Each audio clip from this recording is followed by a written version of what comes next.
Okay?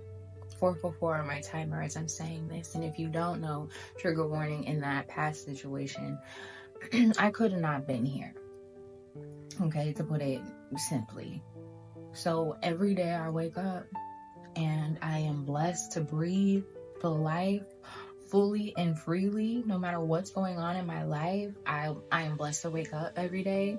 I wake up with a sense of gratitude, right? So finding things in your everyday life that you can be grateful for, that situation may have squandered or squashed or just like took away from you entirely, that you now have the freedom and the space to do, like giving gratitude for those situations or those items or those energies or those thoughts or those ways of being, whatever it is for you, right? Just really being in the energy of gratitude allows you to release that situation a little more.